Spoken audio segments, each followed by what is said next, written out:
La Cour a constaté d'importants dysfonctionnements, à la fois dans la gouvernance de l'Ordre des médecins, dans ses comptes et sa gestion, enfin dans la manière dont il exerce ses missions. En matière de comptes et de gestion, ensuite, la Cour a constaté de graves manquements, allant de pratiques non conformes aux règles de la comptabilité, jusqu'à la falsification d'écritures comptables ou à la disparition de pièces, ainsi que des détournements de fonds permis par l'insuffisance du contrôle interne. En matière d'exercice de ses missions par l'Ordre, enfin, la Cour a relevé 3 difficultés. En premier lieu, elle a identifié plusieurs cas où l'Ordre, empiétant sur les prérogatives syndicales, intervient sur le terrain de la défense des intérêts professionnels des médecins. En second lieu, elle a constaté que le contrôle du respect par les médecins des règles de déontologie, qui est la raison d'être de l'Ordre, n'est pas exercé de manière satisfaisante, et cela au détriment de la sécurité des patients. Localement, certains conseils de l'Ordre ont même cherché à couvrir des pratiques déviantes de médecins dont les insuffisances répétées avaient eu des conséquences graves sur les patients. En troisième lieu, la Cour a relevé que les conditions d'indépendance et d'impartialité des juridictions ordinales laissent à désirer. Elle a ainsi noté de nombreux cas dans lesquels les plaintes des patients n'avaient pas été instruites, des cas dans lesquels les assesseurs se trouvaient en situation de conflit d'intérêts ou faisaient preuve de partialité. The science is settled. There's an overwhelming consensus that nothing worked. Nothing could work, nothing did work, and nothing will work.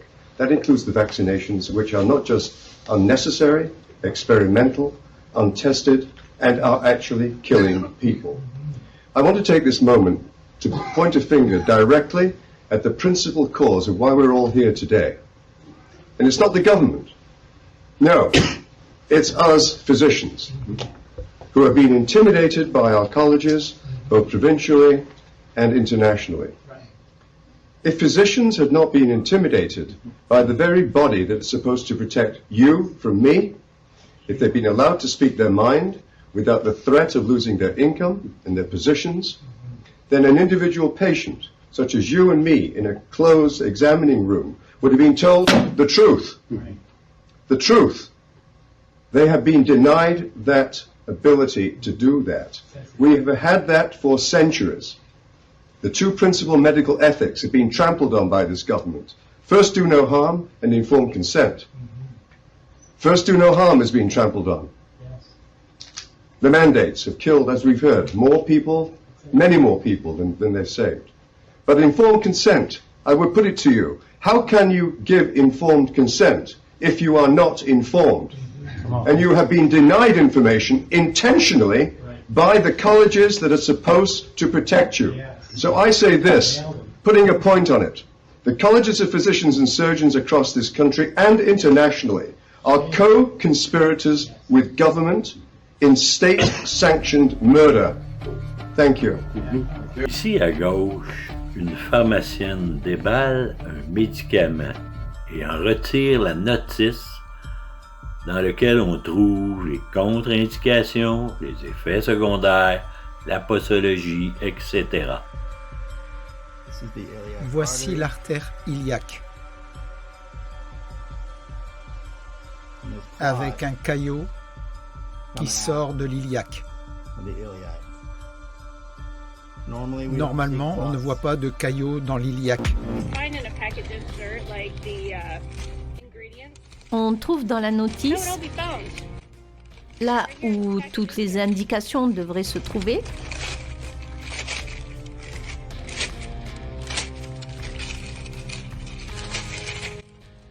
ça doit être de la magie. C'est tout vide. Tout, sauf cette partie. De qui se moque-t-on ? Je m'appelle Peter Gotch, je suis directeur du Nordic Cochrane Center à Copenhague. Je suis professeur de méthodologie et d'analyse de la recherche à l'Université de Copenhague. Il y a 2 ans, j'ai découvert que nos médicaments sur ordonnance sont la 3e cause de décès après les maladies cardiaques et le cancer. Nos médicaments tuent environ 200 000 personnes en Amérique chaque année. Et la moitié de ces personnes meurent en faisant ce que leur médecin leur a dit, donc à cause des effets secondaires. L'autre moitié meurt à cause d'erreurs. Et ce sont souvent les médecins qui font les erreurs. Car tout médicament peut être accompagné de 20, 30, voire 40 avertissements de contre-indications, de précautions, etc. Et aucun médecin au monde n'est au courant de tout cela. Ils donnent donc aux patients des médicaments qu'ils n'auraient pas dû leur donner, qui interagissent dangereusement avec d'autres médicaments ou aliments, etc. Et puis les patients meurent.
C'est un honneur pour moi d'être ici aujourd'hui avec des collègues dévoués du ministère de la Justice et d'ailleurs pour annoncer un accord historique avec le fabricant pharmaceutique Pfizer Incorporated et sa filiale pharmacie Upjohn Company, à la suite d'allégations civiles et pénales relatives à la promotion prétendument illégale par Pfizer de divers médicaments, notamment Brextra. Dans le cadre d'un règlement à la fois civil et pénal, Pfizer a accepté de payer 2,3 milliards de dollars, soit le plus important paiement à l'amiable en matière de fraude dans le secteur de la santé de l'histoire du ministère de la Justice. Ces 2,3 milliards de dollars sont assortis d'une amende pénale de 1,95 milliard de dollars, ce qui en fait la plus grande amende pénale de l'histoire. Lorsqu'un médicament est commercialisé ou promu pour des utilisations non autorisées, dites off-label, c'est-à-dire non approuvées par la FDA, comme c'était le cas ici, la santé publique peut être menacée et il existe un réel danger pour les patients que les prestataires médicaux qui ont prescrit le médicament ou le traitement ne puissent pas disposer d'informations complètes sur les risques et les avantages du médicament. Monsieur le ministre, je suis tout à fait d'accord. Il faut éviter de rentrer dans le débat de la myocardite qui est un signal actuellement, là, parce qu'on ne voudrait pas non plus que le monde se mette à avoir peur par rapport à ça. Dans les faits, techniquement, ce qu'on fait, c'est qu'on gagne du temps. Dr Joel Redman, je viens à vous aujourd'hui avec de terribles nouvelles. Je viens d'apprendre qu'un de mes vieux amis, qui a à peu près mon âge, est décédé ce week-end, victime lui aussi d'une mort subite d'origine cardiaque. Et il semble que nous entendons ces rapports trop souvent de nos jours. Je peux vous dire qu'en tant que médecin avant 2020, j'ai peut-être eu un seul patient qui est mort subitement. C'est une chose très rare qui s'est produite ici au cours de la dernière année ou des 2 dernières années. Il semble que nous ayons entendu des dizaines de ces histoires parmi des gens que nous connaissons, des amis à nous. Il se passe donc quelque chose. Les chiffres sont terriblement faussés ici ces derniers temps. Normalement, je peux vous le dire en tant que médecin, les gens succombent à des blessures chroniques ou à des maladies chroniques. Des choses comme l'insuffisance rénale, l'insuffisance hépatique, l'insuffisance respiratoire. Vous avez peut-être été hospitalisé pendant 3 ou 4 semaines pour combattre une pneumonie. Nous assistons à une augmentation exponentielle spécifiquement des morts cardiaques soudaines. Et quelque chose doit en être la cause. Vous pouvez probablement deviner ce qui a changé au cours des 2 dernières années. Je pense qu'il est grand temps que nous prenions ce problème au sérieux et que nous examinions ce qui se passe parmi nos citoyens américains, car quelque chose est en train de provoquer une augmentation drastique des morts cardiaques subites, et nous devons découvrir pourquoi. Hello, Bonjour, je m'appelle William McKees, je suis radiologue en médecine nucléaire et oncologue à Edmonton, en Alberta. Le mois dernier, j'ai publié 3 articles sur la pédophilie, les agresseurs sexuels d'enfants et les pédopornographes au plus haut niveau du système de santé en Alberta. Ces histoires sont devenues virales au niveau international. Elles ont été lues par des millions de personnes et dans le monde entier. Et bien sûr, elles ont été complètement ignorées par les médias grand public de l'Alberta qui ont ignoré ce problème pendant longtemps. Je vais vous décrire brièvement ces 3 histoires parce que les détails sont absolument horribles et qu'ils montrent à quel point le système de santé et le système judiciaire de l'Alberta sont pourris et corrompus. La première histoire concerne un cadre des services de santé de l'Alberta, un cadre supérieur, le docteur Albert de Villiers. Le docteur Albert de Villiers était médecin-chef des services de santé de l'Alberta sous le gouvernement de Rachel Notley de 2015 à 2019.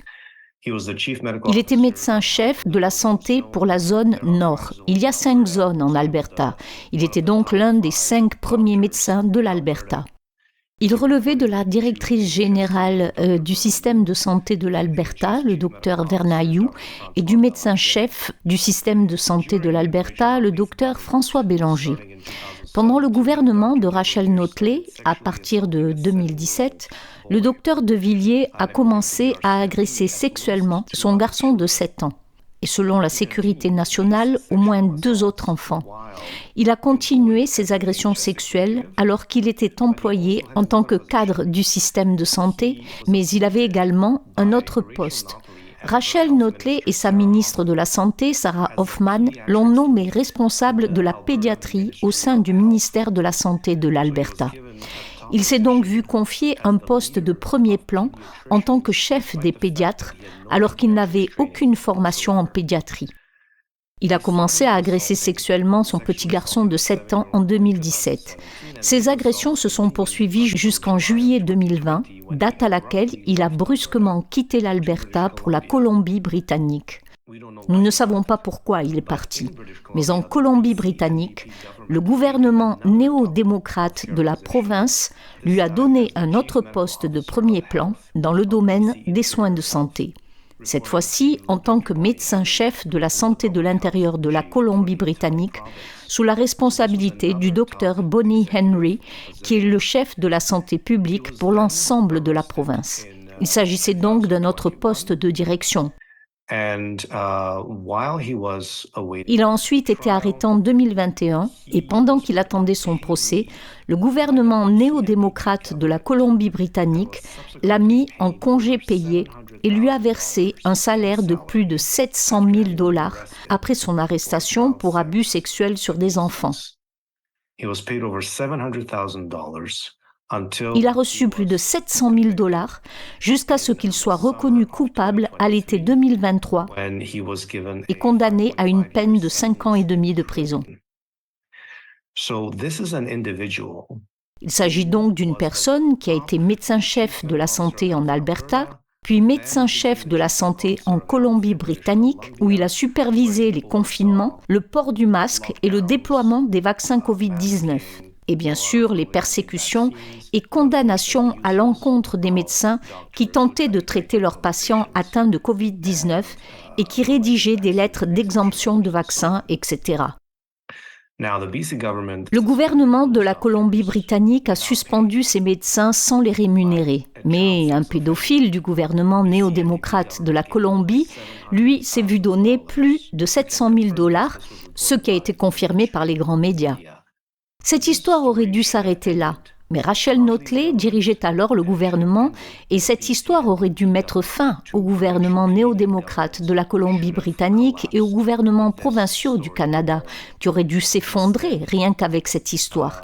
Mais au lieu de ça, les grands médias en ont à peine parlé. Il y a 2 détails très graves dans cette affaire.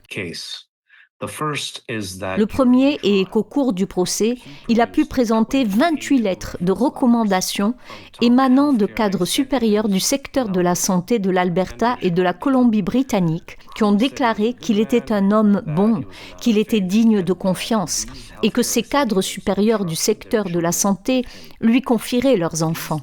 Ces 28 cadres de santé de l'Alberta et de la Colombie-Britannique essayaient de l'empêcher d'aller en prison. Leurs noms n'ont pas été divulgués. Ils devraient l'être, car nous devrions savoir qui sont les 28 cadres supérieurs du secteur de la santé qui protègent un pédophile qui abusait de son petit garçon. Une histoire vraiment choquante. Un autre point important est que le Collège des médecins et chirurgiens de l'Alberta a gardé son permis d'exercer intact et propre et qu'il n'y a aucune indication sur le site web du Collège des infractions qu'il a commises. Il est simplement indiqué que sa licence est actuellement inactive. Cependant, sous la rubrique des actions disciplinaires, il n'y a aucune indication.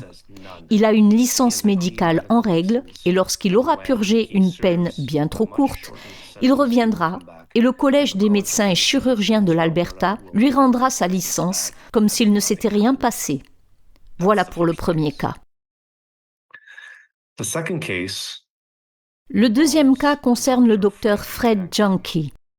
Le docteur Fred Janke est le président du Collège des médecins de famille de l'Alberta. Il existe 2 collèges de médecins en Alberta. Le Collège des médecins et chirurgiens de l'Alberta qui gère les licences des 11 000 médecins albertains et le Collège des médecins de famille qui relie les médecins de famille de tout le Canada. Il ne délivre pas d'autorisation d'exercer, mais donne des directives aux médecins de famille, sur la manière d'exercer la médecine. Il a donc été président du Collège des médecins de famille de l'Alberta sous le gouvernement néo-démocrate de Rachel Notley de 2015 à 2019. En 2017, il s'est rendu sur un site web spécifique et dans un salon de discussion spécifique où il a commencé à organiser des tentatives de trafic d'une fillette de 5 ans de Victoria, en Colombie-Britannique, à vouloir l'acheter et à la transporter en Alberta, à avoir des relations sexuelles avec elle et à produire de la pornographie juvénile avec elle.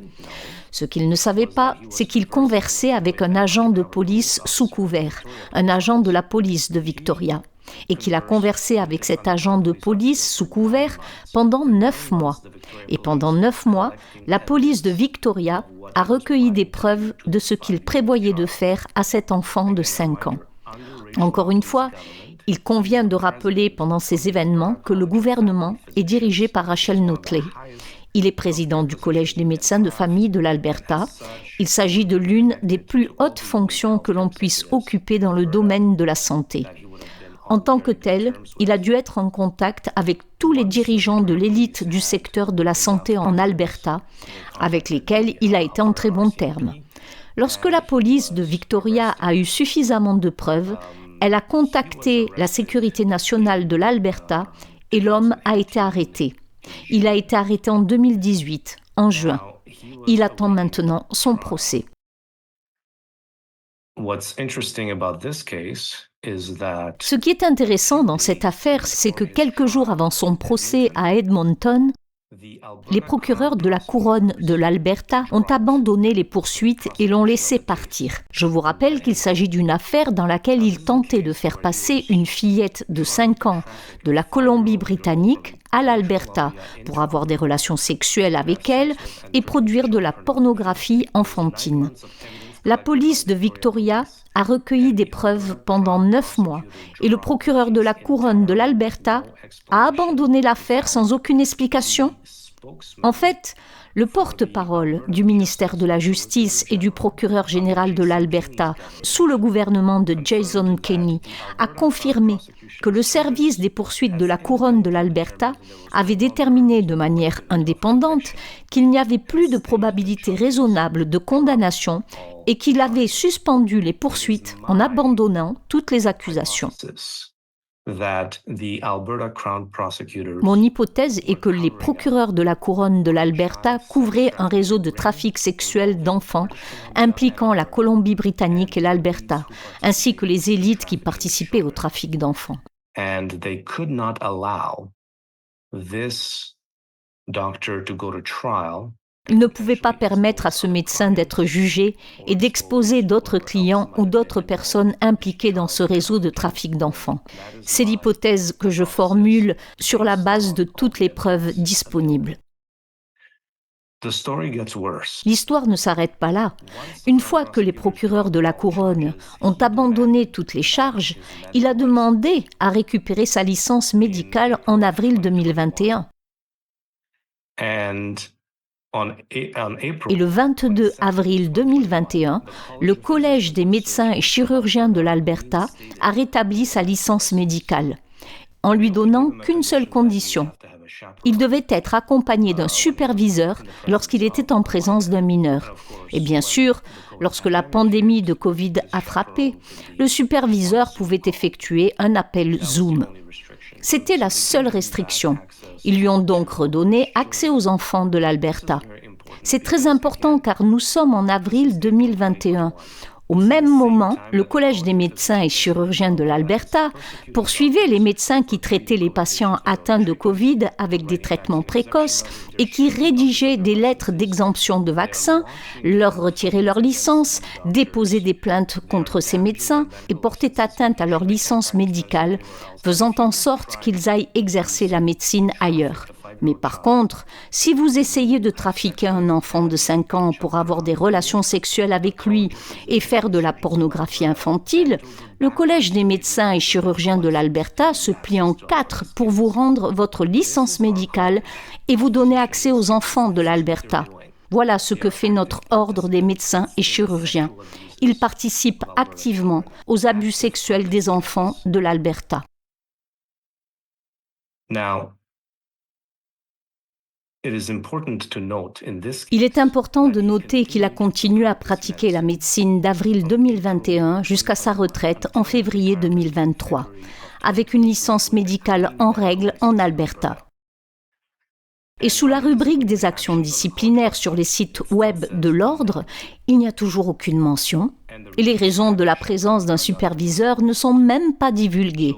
Ce médecin a donc été autorisé à pratiquer la médecine pendant 2 ans au cours de la pandémie, alors que d'autres médecins qui traitaient leurs patients atteints de Covid avec des traitements précoces comme l'ivermectine, l'hydroxychloroquine, et qui rédigeaient des lettres d'exemption de vaccins, des lettres d'exemption de masques, ou qui essayaient de donner un consentement éclairé sur les vaccins Covid et les dangers des vaccins, se voyaient retirer leur licence médicale. Ces médecins se voyaient retirer leur licence alors que les délinquants sexuels pour enfants avaient leur licence parfaitement conservée et étaient autorisés non seulement à pratiquer la médecine, mais aussi à avoir accès aux enfants. C'est ce qu'a fait le Collège des médecins et chirurgiens de l'Alberta. Voilà pour la deuxième affaire.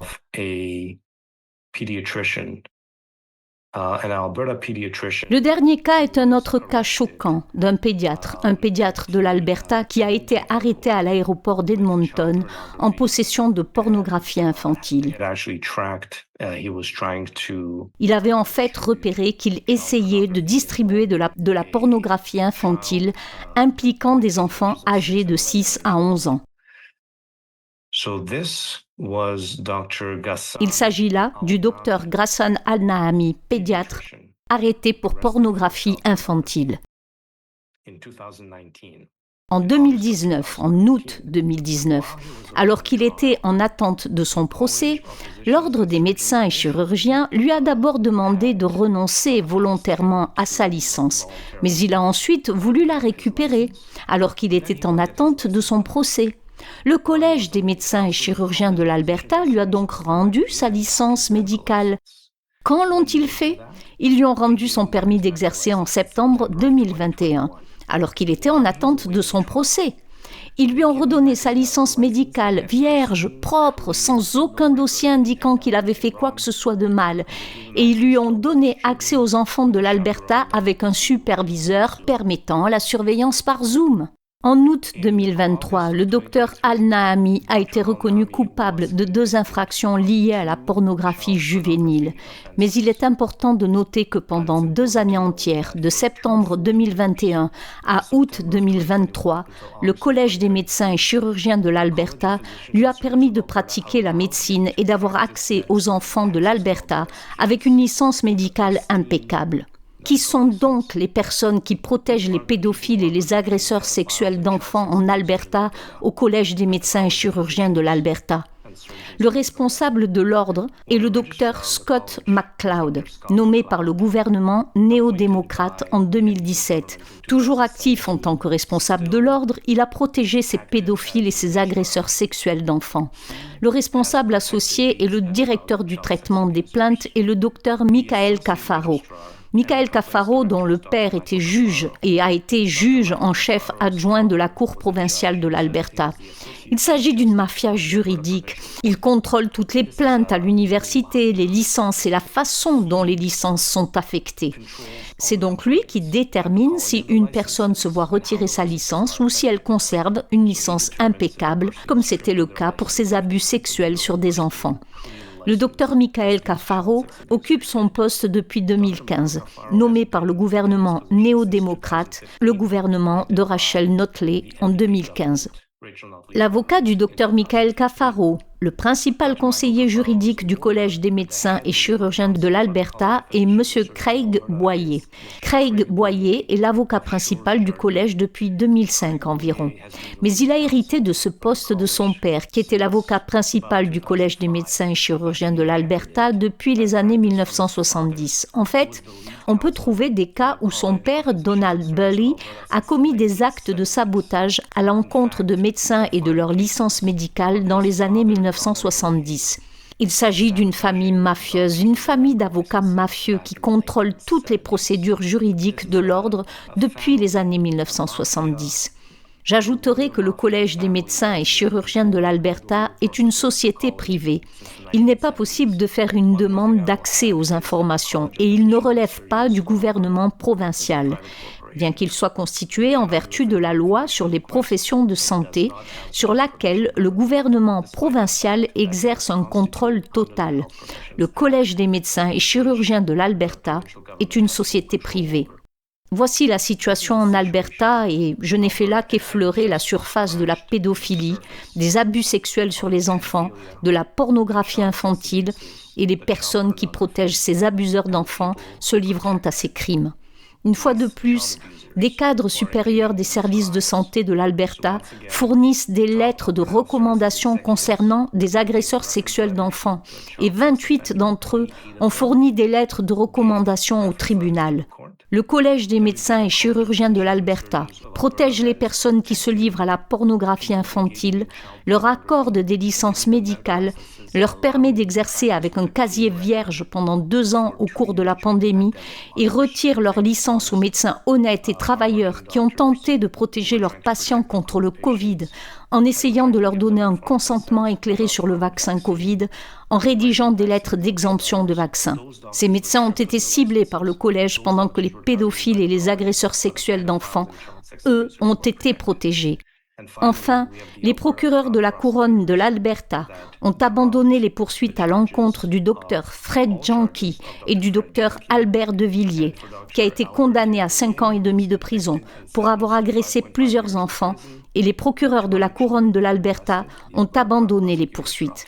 Ce sont donc ces personnes qui protègent les agresseurs sexuels d'enfants dans notre belle province de l'Alberta. Je vous remercie de votre attention.